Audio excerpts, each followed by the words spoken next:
Welcome back to the Chasing Common Ground podcast. Now, I have a first time guest on the show. I may or may not butcher your name, Matteo Marra. Did I get it? You nailed Oh, it, man. That's bang on. yeah. I was thinking about it in the car on the way home. I was like, his name seems straightforward, but I don't want to make any assumptions and like ruin the first experience that we have on a podcast together. But we got talking about a Dairy Queen experience you were about to have. So tell Yeah, me more about that. yeah. I guess just due to Google Calendar, since you are 1 hour ahead of me time zone wise, I had figured that we were meeting at 6:30, but it's actually 5:30 my time. So my girlfriend and I were literally just in the car, on the way, literally about to leave to Dairy Queen and go get some DQ. And I got the Google Calendar notification, thankfully, which is awesome because technology is great like that. Otherwise, I would probably presently be sitting just cracking into either a dipped cone, which I think is like there's something special about the dipped cone that it's just better than like a McDonald's vanilla cone. I love McDonald's vanilla soft serve, especially for the dollar value. It's really good. But the DQ soft serve is banging. Or sometimes my girlfriend and I will share she's a big fan of the banana split. She's been trying to talk me into sharing one with her. I've never actually had one, but apparently they're pretty good. Well, I So mean, an ice cream excursion is always a great activity, but before we go further, I should do the audience a favor and help you introduce yourself. So, like, just nobody assume that nobody has heard of you and introduce yourself as such. totally. Dude, nobody really has heard of me, I feel like. But yeah, I'll keep it as open as possible to bring everyone up to speed. So I am a personal trainer. I run an online coaching business now that was for many years just an in-person coaching business that I ran out of my garage with I guess there'll be video for people who are able to see, right? Like will Yes, you post sir. this on YouTube? Okay, Yeah. cool.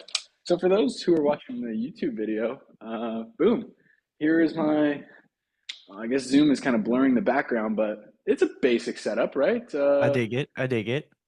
Adjustable dumbbells, bench. Of course, the real OG garage gym has a fridge, Yeah. but this is where I train my clients for the past, since I guess, would that have been 2019 or 2020? Something like that, 2020, beginning of. So I was running an in person coaching business, and it was awesome working with one on one clients. And then I started offering an online service for some of my clients, and they liked it. They enjoyed the convenience. They liked being able to do their own thing. And I really liked it too. I thought it was cool to have my own flexibility of schedule and location. And yeah, I started making some YouTube videos, and then all of a sudden, some more coaching clients showed up, and here we are now. This is what I do uh, full time. And my girlfriend and I run the whole business together. We're located in British Columbia, and yeah, it's pretty sweet. That's that's the high level overview of kind of where I'm at currently and what I do. I love it. That was a great intro, and I did also like the tour. It's not every day that the guest gives a tour, even though the opportunity always exists. So I'm going to kind of share some insight as to like what made me excited about having you on the show. We Cool. were at the social event after the conference hosted here in Edmonton. I was working on the audio video and you just kind of like reached out like both literally and figuratively to get my attention to make that introduction. And sometimes that's all it takes to kind of pique the interest. I was like, man, like this guy actually cares who I am. Because my impression going into these situations, not every time people like actually understand I'm in the industry like quite heavily. They're like, he's just maybe Tech somebody guy. hired him, AV Yeah. guy, whatever, no big deal. So the fact that you made that effort to make that connection, basically everybody that made a connection with me, for the most part, is going to be on the podcast. Nice. So Nice. that's just kind of, and everybody that isn't was already on the podcast. So nobody really feels left out. Um, but I will say that the connections that can be made at a conference are pretty powerful. And I'm kind of curious to know, first and foremost, have you gone to a lot of conferences over the course of your career? That's my first question. No, I think that was the first one that I've been to. I've done like some day seminars.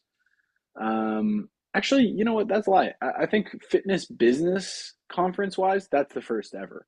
But I've been to a couple of seminars. I went to a seminar in Australia with Eugene Teo, Brad Schoenfeld, Dr. Mike, and Jared Feather. Dr. Crystal was there as well, which was awesome.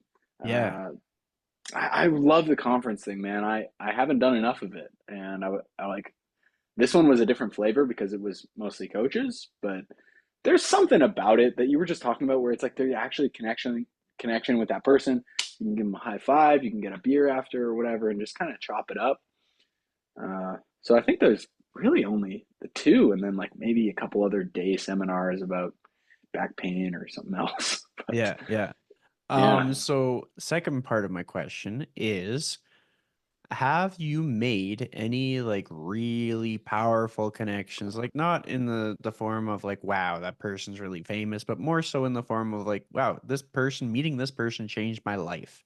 And if so, what kind of connections were those? yeah. Are you talking just about like conferences?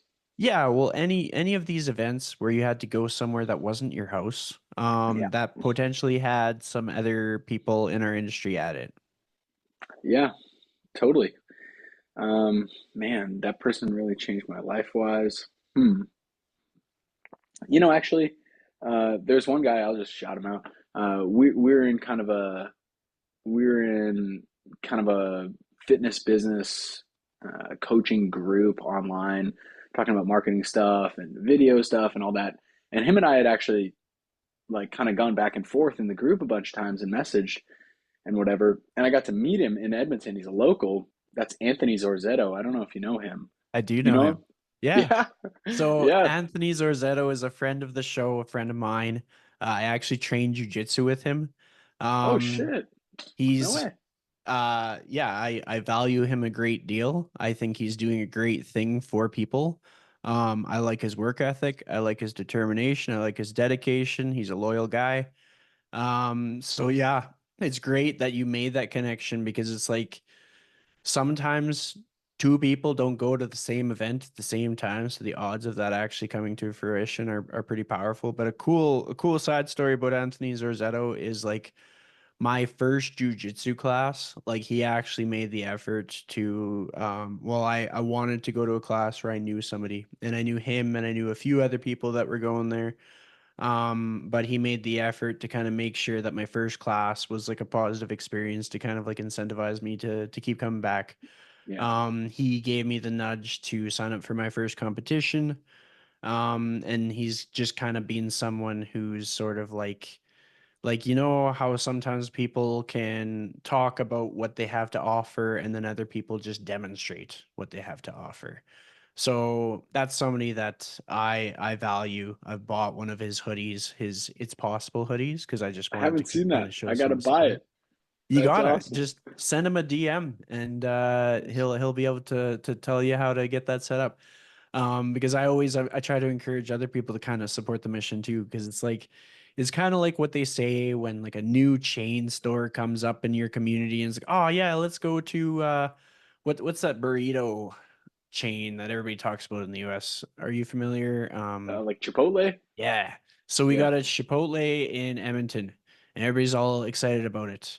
And one of my good friends, he does a lot of food Instagram content, and he always gets super fired up. And he's like a big dude, so it's like intimidating to see him angry. And he's like, "We have burritos already. Like, yeah, support the people who went out on a limb and started marketing burritos." Rather than the people who are like they're commercialized, it's corporate, they got nothing to lose if their business flops. When it's a local business, a Canadian business, it's a big deal because Yeah. it's hard for a Canadian business to shine. And then so for what he does, I'm thinking about like the number of times that people are going on a journey trying to overcome addiction, and they fail and they fail and they fail. And so if he's the guy that can get them to that finish line, that's huge. And like being able to kind of like lead by example from his own personal experiences, like I had him on my show because I was inspired by his story of like overcoming the adversity, but also having to continue overcoming because it's kind of like It when you never have that stops. struggle, you just keep pushing through to overcome that struggle. But nonetheless, solid shout out. That was a good one that we could riff on. Um, I am curious though, have you lived where you live your whole life, or did you move there from somewhere else? Yeah, that's a good question. Have you ever heard of, have you ever been to Vancouver or north Yeah, of Vancouver at all? The the Whistler general and area. Squamish? Yeah? Okay. So I live in Squamish, which is just between Whistler and Vancouver. So it's kind of mountainy. Um, and I moved here 4 years ago. I guess this would be 5 years. Because at that point in my life, I was hardcore into outdoor adventure sports. I was super into rock climbing. I was really into mountain biking. I was big into trail running and doing mountaineering stuff. And the backcountry skiing was like, that's how I spent all my time. And every weekend, when I finished working at the gym, I'd drive up with my friends, like 4 a.m. We'd come up here and we'd go ski or we'd go climb in the summer or whatever. And it was every weekend. So eventually I decided, you know what, like, why am I driving up here every weekend from the city only to drive back to my 600 square foot apartment on Sunday night, just bone tired, destroyed, and then go into work on Monday morning? And I thought, you know what, I can make a better life for myself here. Also, housing was a little bit cheaper. So I could move here and get a place with this garage. And yeah, same thing. The local business thing is very cool. I think it's really nice that we live in a culture that does support grassroots businesses. It's seen as commendable and a good thing to do when someone starts a business. People are like, "Yeah, I want to support that." Yeah. Like, an old client of mine, started her business here in town, and it's a cleaning business. She posted, "Hey, I'm doing house cleaning or whatever now." Boom, hundreds of comments, like booked, just because people know her in town because she's a good person. Like, Hmm. she'd never cleaned houses before, but she's a good person, and people can really kind of get behind that type of thing, which is amazing because yeah, they could easily throw away however much money on, I don't know what they're like, the equivalent of a Chipotle of a cleaning company would be, but I'm sure they exist, Yeah. where they could really make a huge difference in not only that individual's life, but also that person. I think has maybe a greater capacity for just care and maybe attention to detail that gets lost on the big corporate machine of hundreds of thousands of burritos a day or however many house cleanings. It's just a checklist instead of uh, some of that awesome stuff. So yes, to answer your question, I did move, and it was a fantastic decision. It completely changed my life. I think where you live is a huge deal, right? Yeah. Like, it impacts who you meet and how you spend your free time and even just how you feel when you look out the window. I think I saw you were on a farm the other day, like feeding some cows or something. Like, Yeah. what is going on? Is that where you live? Do you live on a farm? I'll add some more context. So I am based in Edmonton, but my parents still live on the farm where I grew up. So Okay. it's kind of like a small acreage property, and it's funny. My parents actually got out of raising cattle, but my dad missed it, and so they were able to rent the land out to a neighbor farmer, and so it's that person's cows. So like my dad goes above and beyond to take care of these cows as if they're his own, because it just gives him, it brings him joy. I could just tell, even though it's a lot of like, it's a great deal of work to live on an acreage, a farm, anything like that, because of the amount of like yard work. If you have livestock, keeping up with the livestock, if things like if it doesn't rain, so many factors. But in some senses, like that is kind of like my if I could get away from the urban hustle and into the rural hustle again, that would be kind of my goal, whether it be like, even if it was just living in a quieter area, but perhaps just living somewhere where I could source my own food, where being active is just like a default. Mm, Because I love the idea that if your life is difficult enough that it requires you to move more just to exist, then there's so much less things that you have to think about when it comes to staying healthy. true. Um, and it just allows you to keep a clearer head. Like, I think that the world is just getting more stressed and wound up about things, especially with social media. Like, you're a good person to talk to with regards to this because of YouTube. So you have a very established YouTube account. You downplayed it when we were at the social, but I was like, holy crap, man. Like, you are just rolling on YouTube. So I've checked out some of your videos. Um, and I've learned that you've definitely picked up on some of the trends with like the comments and stuff. And I find YouTube comments to be the most like unhinged, unfiltered. Like, it's like, where did that come from? Especially like if I leverage a lot of YouTube shorts, and that's where like the most out of context comments come from. But I am curious, what have you learned about yourself through navigating all those YouTube comments? Yeah, that's funny. Um, I think life in a more public, like putting yourself out there, even if I'm just talking about fitness stuff, which is something I feel very comfortable and confident talking about, even just scripting and filming the video, I will, or at least previously, I would feel almost like I was scrutinizing the message and how I was going to deliver it and put it out there because I wasn't sure about things. I think I hear a lot of people worry about the comments they get that maybe are about their appearance or how they deliver the message or whatever. And man, I've had a bunch of people leave comments saying like, "Oh, this guy's pencil neck, like he doesn't even lift, like you shouldn't be giving advice about working out and whatever else." And I think one thing I've learned from maybe some of those more negative comments, I'll do a positive one after, but I think something I've learned from the more negative comments is that people are going to have all kinds of opinions about what you do, how you live your life, how you speak, who you are, whatever. And straight off the bat, they just don't have a lot of context about you.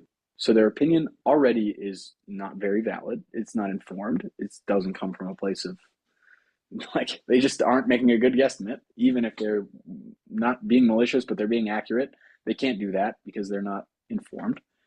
And then after that, I think even if they are accurate or whatever they think about you is a hurtful thing, or they think you're this or that, the other thing, at the end of the day, you're the person who has to lay down with your head on the pillow at night, and what you think about yourself, I think matters a lot more.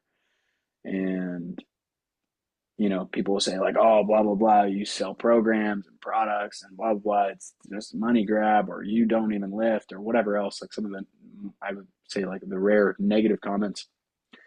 Um, at the end of the day, I'm like, okay, that kind of made me feel a little sour reading it.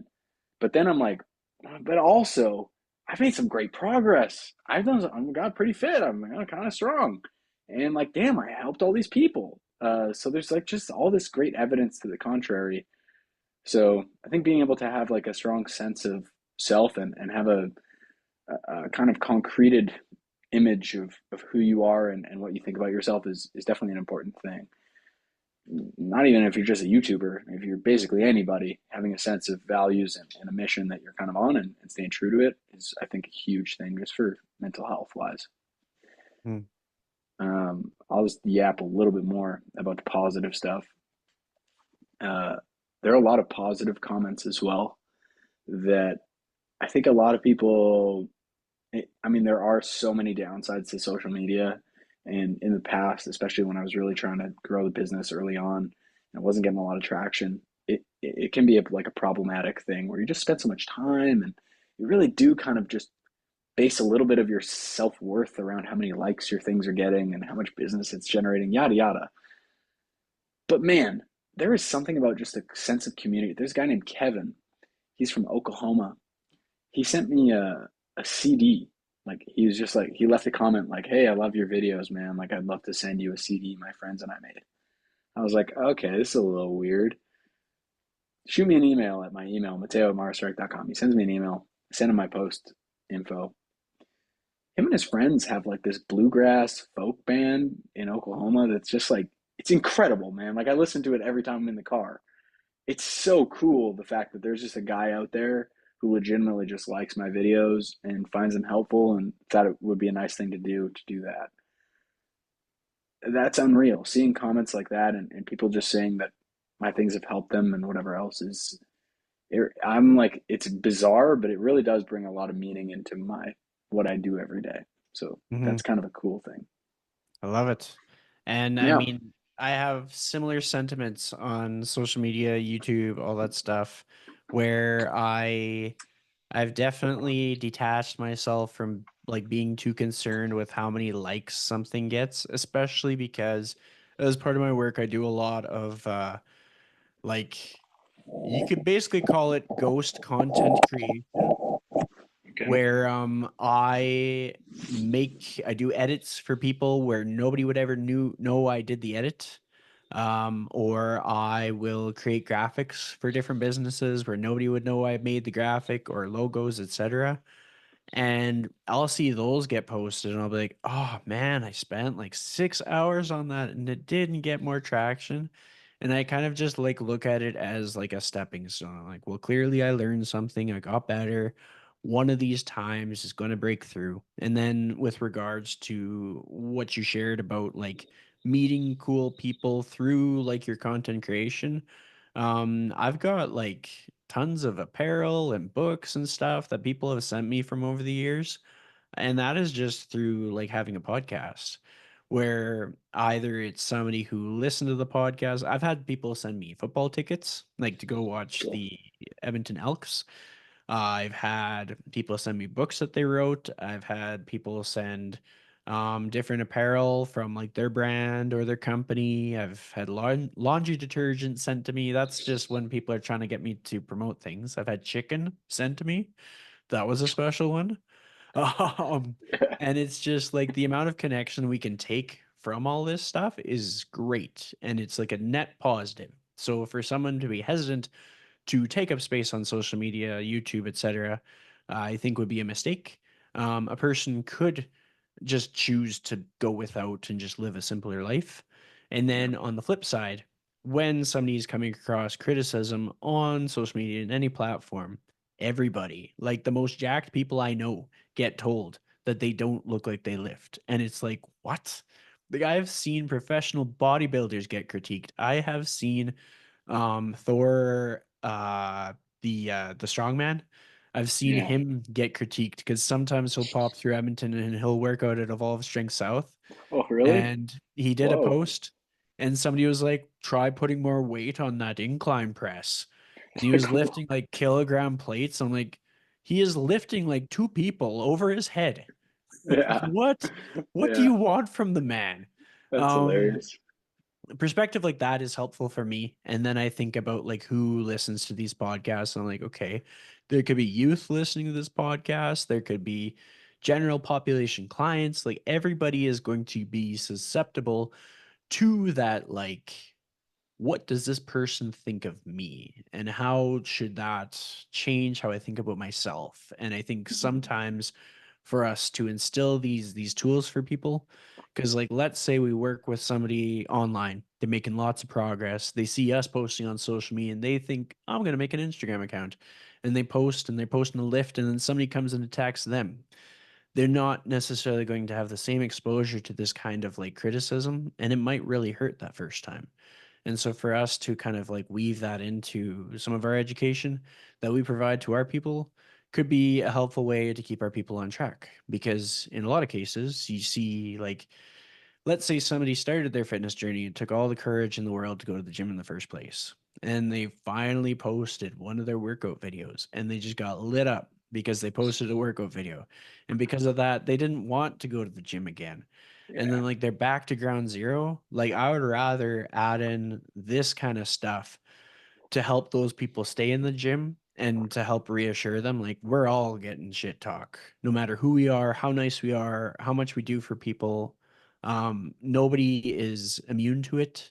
And in often cases, the people who are least likely to be the target get attacked the heaviest. I've had people.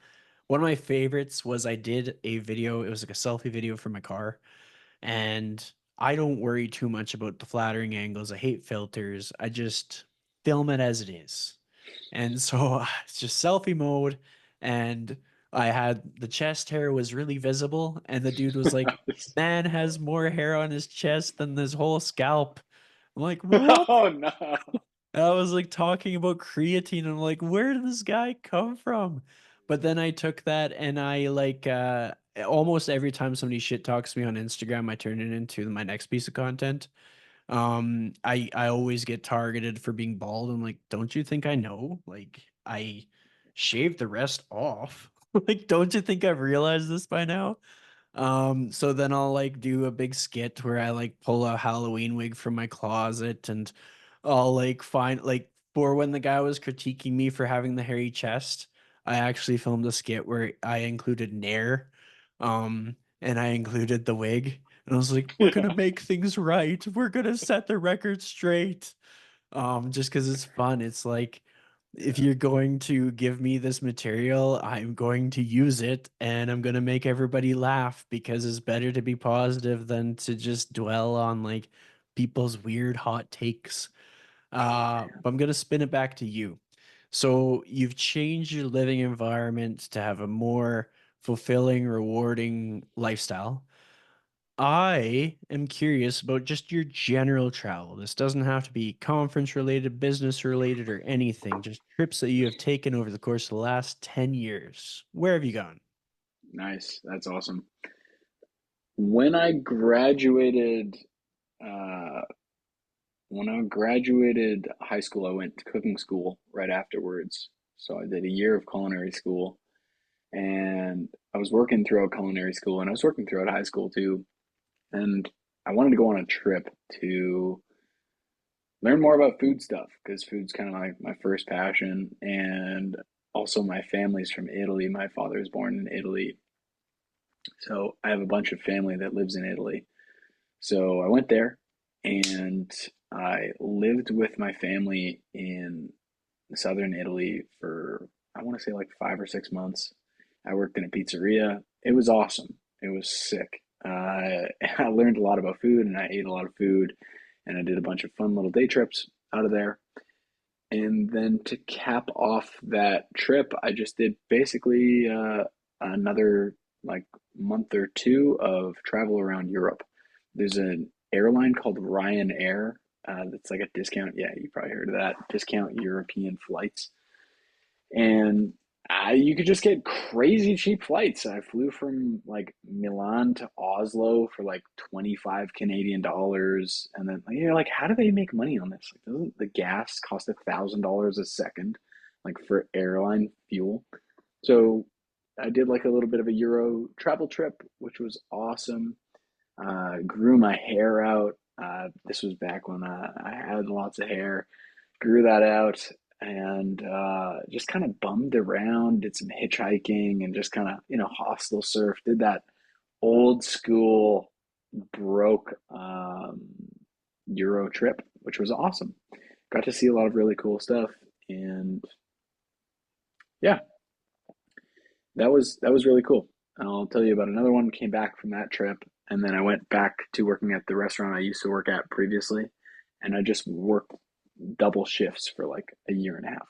I just worked, and then go out for beers after work, but just worked, focused, or maybe lost.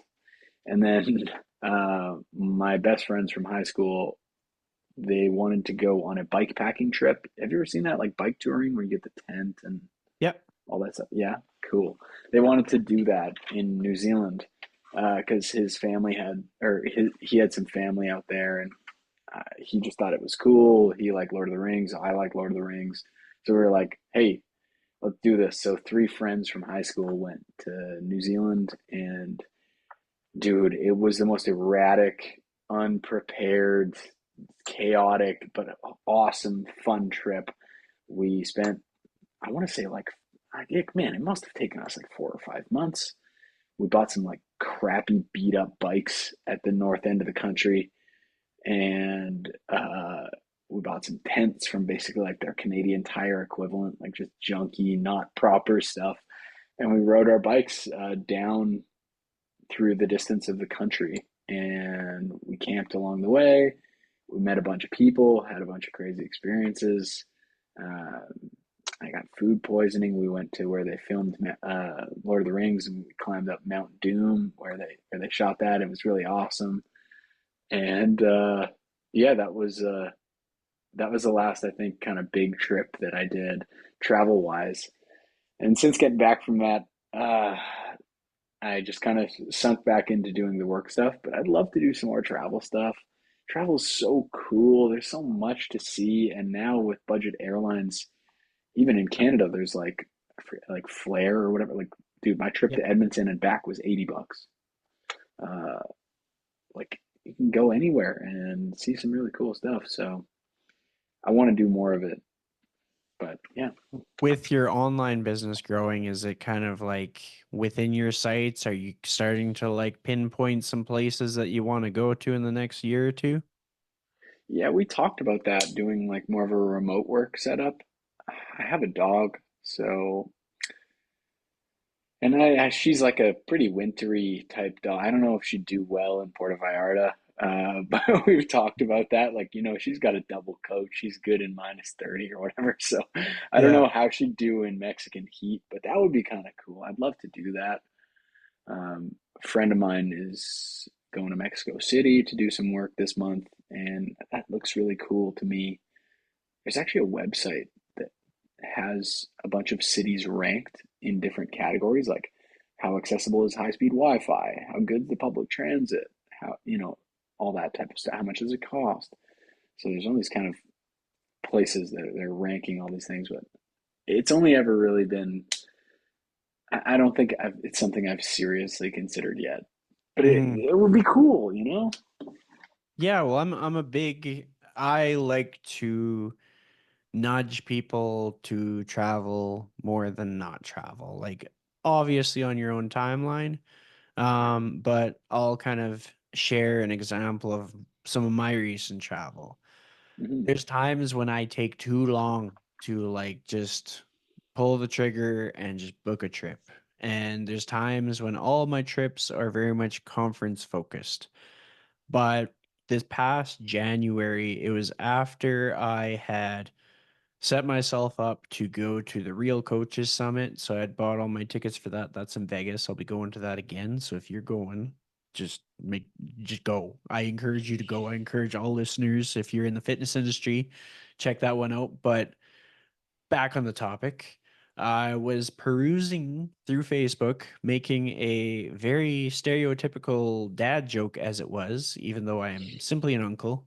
And it was basically like, wow, where is the sense of community gone? I haven't seen all of you since last year because it was January 1st of a new year. And Classic. most people got the joke. And I think my relative who commented probably also got the joke, but then he saw his opportunity and he ran with it. And he was like, "Come to Denmark." So like my mom's dad immigrated from Denmark, and so she has a lot of first cousins over there. And then I have like second cousins and whatever else they are once they get down the family tree kind of thing. I've just been calling them cousins because it's much more simple and I like them like they're cousins. And so after he was like, "Come to Denmark," I was like, "When?" He was like, "May." I'm like, "Okay." And so I No like way. booked a 2 week trip, and it's just I was able to stay with family members. Some I had met like 14 years ago because myself and my parents had gone there. And then some I was meeting for the first time, like most of the kids over there were either babies when I was there last time or they didn't exist yet. And I loved that trip. And I wouldn't have gone on that trip if I waited for anything other than a Facebook comment. Like, I wouldn't have had the guts to just be like, you know what, I'm just gonna go. And so I try to lean on that energy as much as I can while also knowing like the line, like don't overextend yourself financially if like the economy is going to go into a recession, or don't book yourself too much if you've already made commitments for like the month. I mean, like anytime I have to help with a conference or anytime I'm doing some kind of extra work, then it's like you almost have to stay at home because if you were to leave, you'd be disappointing somebody.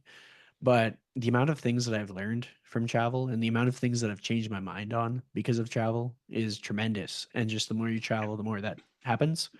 With that said, I would like to know, with all of your travels, because you've gone on extensive adventures for long periods of time, is there anything that you found that you've changed your mind on that you used to think the exact opposite?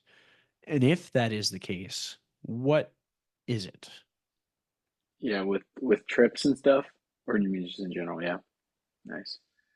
Hmm. Hmm. I would say probably the one that I think almost everyone runs into with long travel stuff, depending on which parts of the world you go to. But I think just about everyone has the realization that people can be very happy with a lot less when they travel. If you, yeah, I mean, you don't even need to go to like somewhere like Asia, Southern Asia, Vietnam, Thailand, whatever, and really see people living with a lot less than what we are probably used to living with as far as comfort, AC, queen bed. Uh, Dude, I've recently learned that what we have as bathrooms, what you and I would know as bathrooms, is actually pretty uncommon as far as much of the world goes. They have what's called like a wet, it's called a wet bath, where there's like, it's a shower, there's a curtain, and then there's a toilet and the sink, but there's no separation between like the toilet and the sink and the shower, except for if the curtain's drawn. So it's all just one room that's tiled floor to ceiling. And like that's very common in a lot of Asia, China, India, Southern Asia as well. But man, just seeing people live with less and be so fired up, uh, and and like not even seeing people be super happy about life or whatever with less, but just even seeing them just live normally with less is that's a sobering thing, and it really kind of puts you in your place a little bit. I think when you see someone whose entire life is their food cart that they cart from their house over to the produce stand in the morning, and then they park it on the busy street where everyone works. And they sell sandwiches out of there for lunch, and that's their thing. And they make you know $20 a day or something like that. Uh, like I think there's something just maybe it's just me, but I think when you see that, something has to kind of fundamentally change in your mind with what you pursue and what you think you need to actually be happy. Hmm. You know what I mean? That's a good takeaway. I like that. And I can expand on that a bit. Like I mean, I've Please. found that when I travel, I always learn something, but it's definitely helped me to be more of a minimalist. There's one trip that I went with a friend. We went to Costa Rica. We backpacked from hostel to hostel. And when I got back, I had definitely overextended myself financially. And so I had to kind of recoup all the money spent by selling a bunch of my stuff on Kijiji and Facebook Marketplace. And like in retrospect, I was in more of a financially vulnerable position when I leapt into the fitness industry than I was at that point. So I learned how much more of a risk I could take for like experience and fulfillment and whatnot. But it definitely like it totally flipped kind of like how I thought about things. I used to be thinking that I needed to seek status based on possessions. And then I realized, for myself at least, that most of my fulfillment in life comes from sense of purpose and connections. So, like having meaningful conversations, I'd take that over upgrading my car, like over and over. I want a car that runs, that I don't have to be worried about people's safety with it. But I don't need to have like the fastest sports car. I don't need to have the newest vehicle. I want to make sure that people respect me when I pull up. But they don't need to think that I'm some wealthy person because of my vehicle. Just like maybe if the model is within the last 10 years, that's That's fine. pretty good. Yeah. Yeah. um but it's just like travel can teach us so much, and I think a lot of the time people get kind of like so wrapped up in the hustle and grind of like, okay, that next goal, that next $1,000 per month of business, or that next 50 subscribers, or like, I Right. can't do it now, I'm gonna do it later, can't do it now, I'm gonna do it later. And I'm like, we don't, who says we have later? But we might run out of time, something terrible might happen, or you might lose the person that you wanted to travel with. And so I'm all about kind of like living in the moment in a realistic way, and figuring out what matters in life sooner rather than later. Like rather than waiting until we turn like 50, 60 years old and then realizing, oh, maybe I should have like spent more time connecting with my inner circle, my friends and family, my colleagues that I just love connecting with. Like Yeah. the cool thing is how we connected through that social is probably one of the most like morally uplifting opportunities for a bulk of the fitness industry. Some people are good at connecting throughout the year. Some people, maybe they are self employed, they're working out of their house. They don't get to connect with colleagues in the same space, breathing the same air, comparing what they thought about that chicken and rice dish, or what they thought about the sushi rolls that were made out of beef. There's just so many factors that can be taken for granted if we don't take that initiative. So I guess if anybody's listening to this, hopefully they kind of take inspiration from that and either get their butt to a conference that kind of gives them a reason to go, or just plan a spontaneous trip. Like even if they're broke and they just go somewhere nearby that's different that they've never been to before. Um I had somebody ask me a question in my question box and it got me thinking, so I thought I'd ask you because I figured it'd get you thinking. The question was, if you were stranded on a desert island and you could only bring four albums with you, what would those albums be? Nice. I have one for sure in my mind, but just really quickly, what we were just talking about made me think about a meme. I'm going off the track here, but I gotta show it to you. Okay, Uh, Stopping to get a drink on the way home from work meme. Uh, it's just like, man, I don't want to try and describe it if I can't. I've got the share screen enabled if you want to try that out since we got the I video going. I will.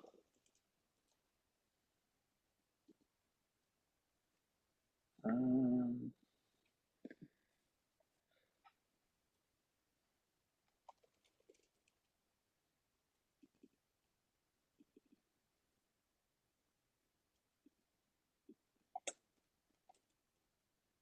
hmm. Man, I guess I should have looked this up, but basically, it's like there's two guys. Guy at the top is like the dark doomer man or whatever. He's like, "Oh, life is meaningless, blah blah blah. So every day is the same, blah blah blah." And below is like the happy whatever guy, and there's like sun behind him, and it's like me after taking a different route home from work and stopping at a corner store to get a drink. And it's Yeah. just like honestly, that change of scenery, stimulus, interaction, just even with that shop owner, or what, maybe strike up a conversation with them, or you buy a Fanta. Like, bro, I never buy Fanta, but like, I'm sure if I were to just like do something a little different, go get that orange Fanta and just sit on a park bench or whatever, and just break up that cycle of how you normally live your life. It's like there's a reason people go on vacations, man. Like that's a huge thing. Just that pattern interrupt, it kind of makes your brain flow in different ways. You start thinking about different stuff. You start just feeling grateful for people and your experiences. You reflect a little bit. Just changes your mental state. I think there's something so big about it that it's so easy to get into your routine, especially us and people who are listening who are into fitness stuff. Like, man, I know that when you get into your chicken and your rice and your workout program and hitting your steps, life can really become repetitive. And don't get me wrong, that's so effective at driving progress at the things you want to drive progress on. But humor yourself for a second and just think that maybe you're making progress in a direction that may not serve you anymore, and just stepping aside from it and reflecting and seeing how things are going can either be like, wow, I've done such a great job and I'm moving in the right direction, or you know what I've been doing just really hasn't been working for me. I kind of maybe need to reevaluate my relationship, my fitness, my whatever it is. Just having that, like having your head above water. It's almost like when you're broke and you have no money and everything is just like all these snap decisions, you're just trying to get yourself back up to breathing room. And that's when, obviously you do what you have to, but you're making decisions that you would otherwise not really make because you didn't have your back against the wall. And the same thing can be said for every day when you wake up. It's easy to go and have your same coffee and go do your same thing and whatever. But sometimes you just do that because it's comfortable and it's not a conscious decision that you're making to better your life and the lives of others and whatever else. But anyway, bit of a tangent there, but that's what it made me think of this meme. I'll send it to you on Instagram later. Yeah, it was a good tangent. That was a good one. Okay. And I'm thinking of as a meme that might kind of like fit your description. There's one where they're on the school bus and they're looking on opposite ends of the school bus in like opposing sides. And one Yes. of them's looking at the sun shining, and the other one it's just like darkness and doom. And like Yes. those captions would absolutely suit that too. 100%. Um, but with regards to those albums, because we don't want to leave my question asker hanging, and I'm almost going to use your answers as inspiration for my answers because I was like thinking about it on my drive home from the gym as I was getting over here to do this podcast. So, do you know, even if you just know of a couple albums, but do you perhaps know of four? I will say one for sure that I've just listened to so many times and I find to be emotional, inspiring, just really musically interesting is In Rainbows by Radiohead. I've watched the live performance of it just on the YouTube video too, and I just think it's so cool. I think it's different. There's a lot of ambient and dissonant musical elements to it that just don't sound like typical. I don't know. I just don't really love seemingly a lot of I don't know. I don't want to call it basic because that makes me sound pretentious, but I just like how it's so different. I like how it's really abstract in a lot of ways and it's bizarre. And yeah, I really love that album. I've listened to it so many times that that one would be up there. Even though I've listened to it so many times, I've listened to it again. Yeah. What Is about there you? You have I have more, but I would love to hear one of yours. Uh well, I'll think of one that I would probably incorporate. My Siri thing is going off here, so I'm trying to silence that before it asks me questions. One of the albums that was top of mind, I listened to a lot of Hans Zimmer. Nice. It just helps me think and process, and I'm just like robotic for the amount of times I've just like been trying to like work through something or get out of my head or like try and like reframe a situation to see something from somebody else's point of view instead of being stuck in my own. And Hans Zimmer takes me there. And so I feel like I would be at a loss if I didn't have that on a deserted island. My next answer, second album that would surprise some people, would be that I would not bring NF with me. I'm a big NF fan. But I use that almost more when I'm navigating life when there's other people involved. But if I'm on a deserted island with myself and I'm listening to this angsty music where it's like just all these things that he's frustrated about and passionate about, and I'm just getting all fired up all by myself, it's not going to be very productive. I'm just going to be just really like wound up, just ready to like flip a tree or something. But like, I don't need to. I have nothing to prove. And so I'd probably have to pivot and go with, I think, honestly, I'd choose a Weezer album as like Nice. one of my other, because it's like it brings me back to nostalgic, like younger me. I remember having like I'd have a Discman that played MP3 CDs, which felt like revolutionary technology, being able to fit 150 songs onto one CD. Yeah. And I've listened to so many Weezer songs on repeat, and it's kind of something that like I don't listen to them very much anymore. part because they don't put out music really, and then part because I feel like I kind of outgrew them. But if it was just me and the elements and I'm deserted and there's nobody else, I think I would find some comfort into that nostalgia. So now it's your turn for your second album. I'm gonna go with the same. This isn't one I had initially thought of, but since you said Weezer, I think I would bring one of the Big Shiny Tunes albums because that just reminds me of my childhood in a lot of ways, and just kind of reminds me of my brothers. They're super into skating, and they would bring home Big Shiny Tunes CDs, and we'd listen to them, and I thought that was so cool. And that was like my first time ever hearing Red Hot Chili Peppers. My first time ever hearing Weezer was probably off of one of the Big Shiny Tunes albums, and yeah, that's a blast from the past of nostalgia. Just three boys, watching Jackass movies and Johnny Knoxville and just wrestling in the backyard and just, you know, I think if you were on an island, you'd probably want to be able to bring some of those memories back. You know, Yeah, Tony Hawk Pro Skater like and even the soundtrack music of Tony Hawk Pro Skater is yeah, incredible. there you go. That was a great game, man. I love that, and the soundtrack was good. Yeah, yeah. So I'll save our audience from having to hear us rally about two more albums, but I liked that exercise. It was a good one. Kind of got us both thinking.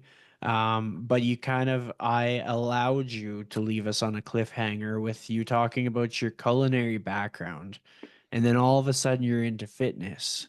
So I want to bridge the gap there. Like, how did you get from culinary to fitness?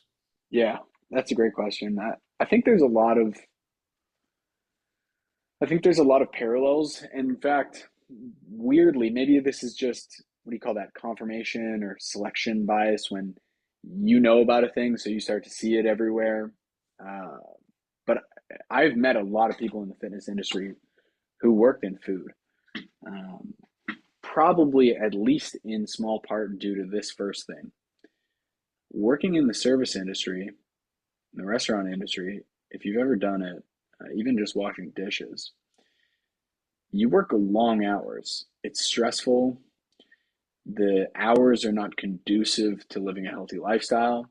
The environment generally is not. Not only are there fries, chicken fingers, wings, burgers, and sandwiches all around you, but also what do you do with the line cooks after the shift is over? I'll tell you this, they don't all go out to the gym and work out together. They smoke cigarettes on break. They smoke cigarettes after work. They go smash more beer, more wings after work. And that unhealthy lifestyle was a, at least a big part of what led to me inevitably wanting to start getting in shape in the first place. I'm one of those trainers who was kind of like unhappy with their body and had a crappy life experience and then decided to lose weight and then was like, wow, this is amazing. I got to help other people do this.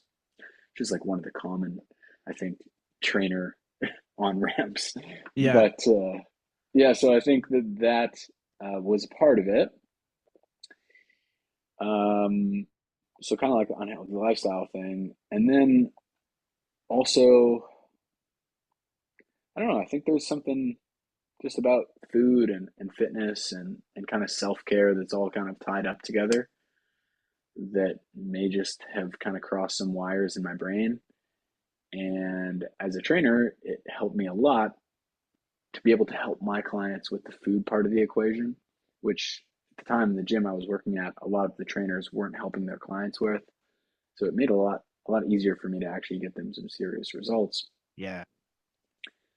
instead of just trying to hammer them with crazy finishers in the gym and whatever else to help them lose weight. I was like, hey, bro, like I know you hate cooking, but like you could probably make a turkey sandwich if you tried. And they're like, oh, really? Is that healthy? And I'm like, yeah, man. And like, here's how you do it. Also, one thing I will say about food, if you love food and there's like some type of food you love, it's just like music. If you talk to people about your passions for food, even if they're dumb things like we were talking about DQ earlier, like people who at least kind of like DQ will be like, this guy's cool. Like he's just, oh, we're just chopping it up here, right? If I'm like, bro, Chris, you ever had a BLT, bro? Sourdough bread, nice cold mayo, a crispy piece of lettuce, that tomato on there, a fatty chunk of bacon, a proper BLT. Well, let's not even put the avocado in there. But if you did, like that just gets me fired up. I'm passionate about that. And when I start, I think that's a great way to connect with people as well. Maybe it's just because that's what I'm passionate about. But I found that talking about food to people is a great way to just kind of open up and hear a little bit more about them and their lives. It's something we all have in common. If you've gone through the PN cert, which I think you did, we talked about Yep. that at the restaurant. Yeah, We chapter. might not have talked about it, but I have gone through it. Okay, dude, chapter one of the PN textbook. Food is not fuel.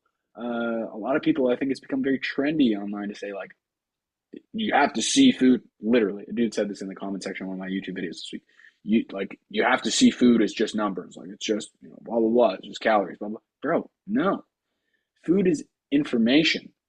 Food is part of who we are. Food is a culture. Food is something we share with other people. For me, food is largely me tugging on Nona's apron strings while she's cooking meatballs on a Sunday afternoon, and we all sit out on the deck and eat Italian food together. And like, there's so much more to it. I think when you start to dig into it, and just like anything, man, I think if you show love towards something, it just deepens your passion and appreciation for it. Like I know people who are so into gardening and they just like it's a spiritual experience for them to garden. I think is the only way I can really put it. Like I know a dude who grows garlic.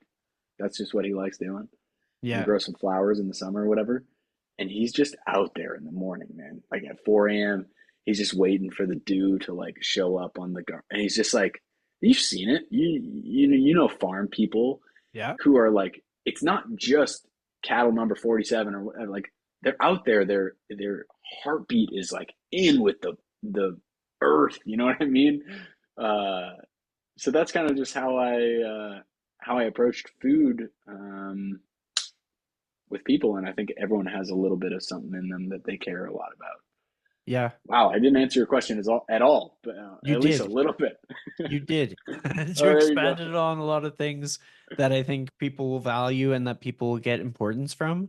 Um, because having a better understanding of food preparation, just having food, the nuances around food, also just your experience with working in like a food service industry. Like I've worked in a deli, I've worked in a bar. It was actually one of the other locations of Central, and I worked as a porter.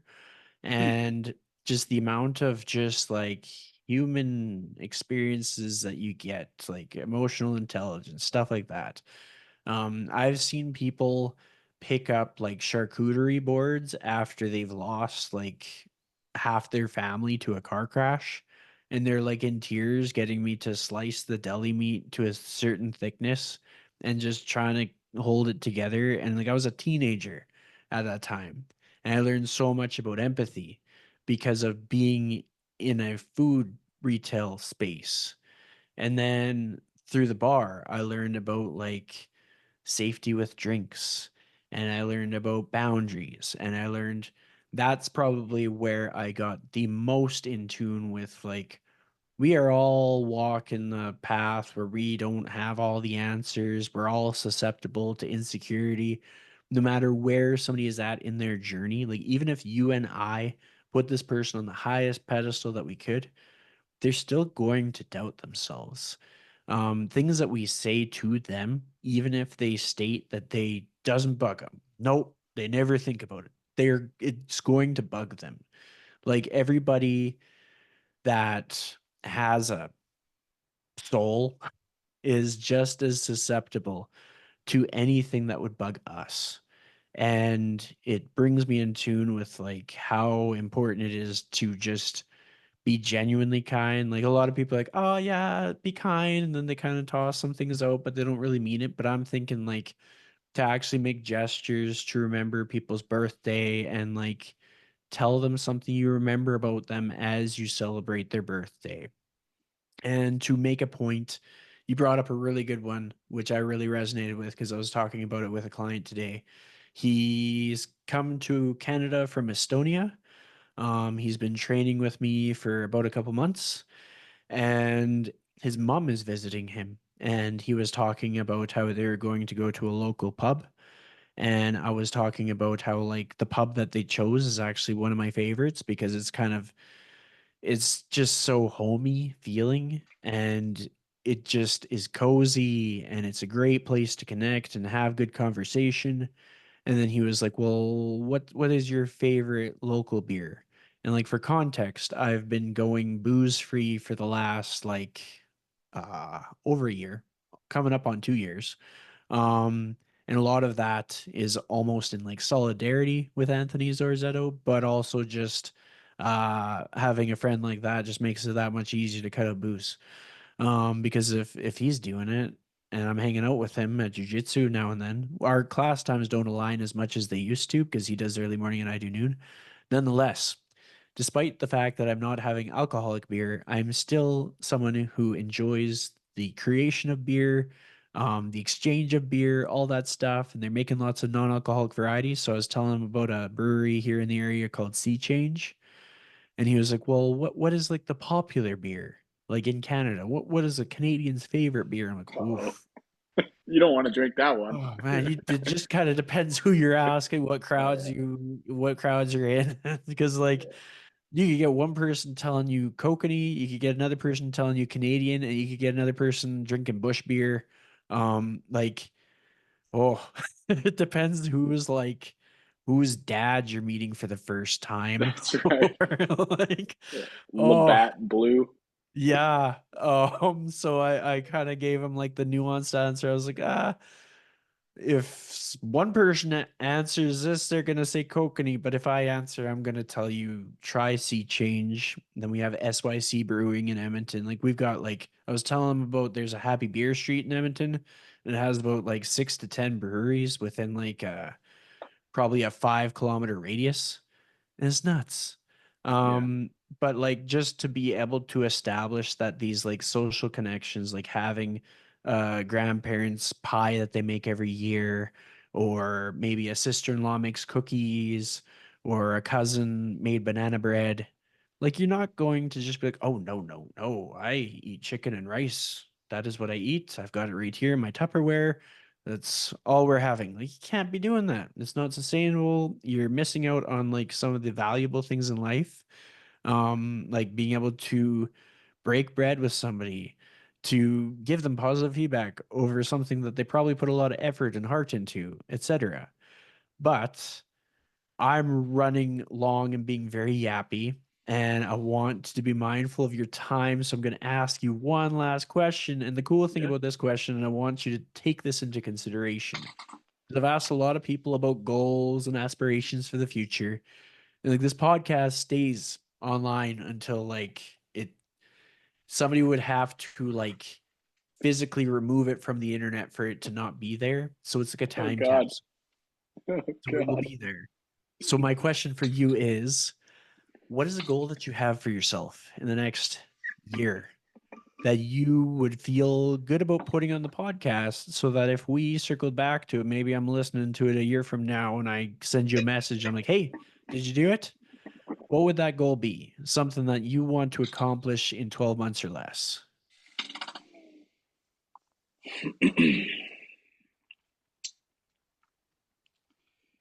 It's gonna take a sec to think about that. I wanna make it. The preface made me nervous. If you would have just asked me what my goal is, I would have thrown something out there. But now that I know it's a time capsule, let's see. Let's see. In the next year, um, let's go with something work related. Um, I get a lot of I get a lot of fulfillment out of helping guys with big weight loss goals. Um, so guys who need to lose kind of 50 pounds or more. I think that's, I don't know why. It's what I've done. And maybe that's just why I think it's so cool and all that. But I've helped a handful of dudes lose big weight.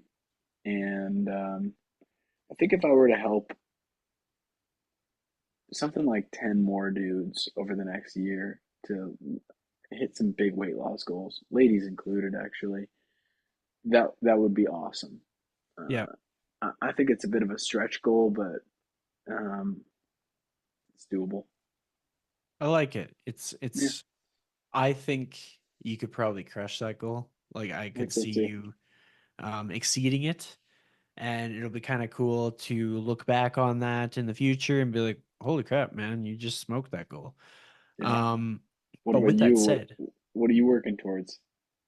so for myself, in the next 12 months, the goal that I'm going to put in this whole time capsule here is I I'm debating whether I want to do this as a personal goal or a career goal, and more often than not, I end up choosing personal goal. In the next 12 months, I want to go on a plane 5 times.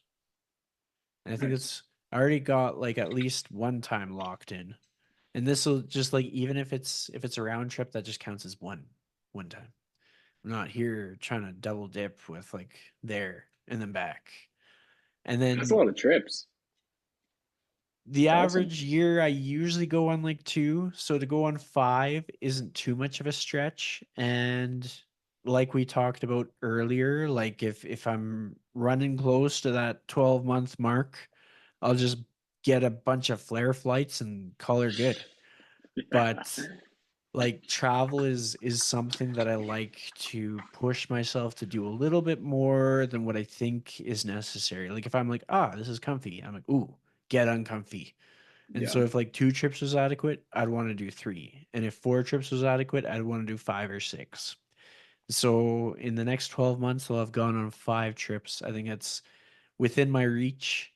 It'll require me to probably step up my game a little bit with just making sure I can finance these trips, and so I'm not like going somewhere and being broke. Yeah. But that is that. That's Now, to awesome, man. cap this off, we'll do a little bit of banter off the recording. But how do people learn more about you? I'll have everything linked up, but if you'd like to share anything with the audience before we sign off. Yeah, you can find all my stuff, marrastrength.com, MARRA strength.com. I write long form blog post stuff every single week on there. I have a bunch of free tools and stuff, and Mara Strength on YouTube if you want to see me talk about some stuff fitness related. I'm on Instagram too if you want to actually message me and have a back and forth. Um, yeah, that's pretty much it. Love it. Thank you so much for joining me today, Matteo. Right on. Thanks for having me.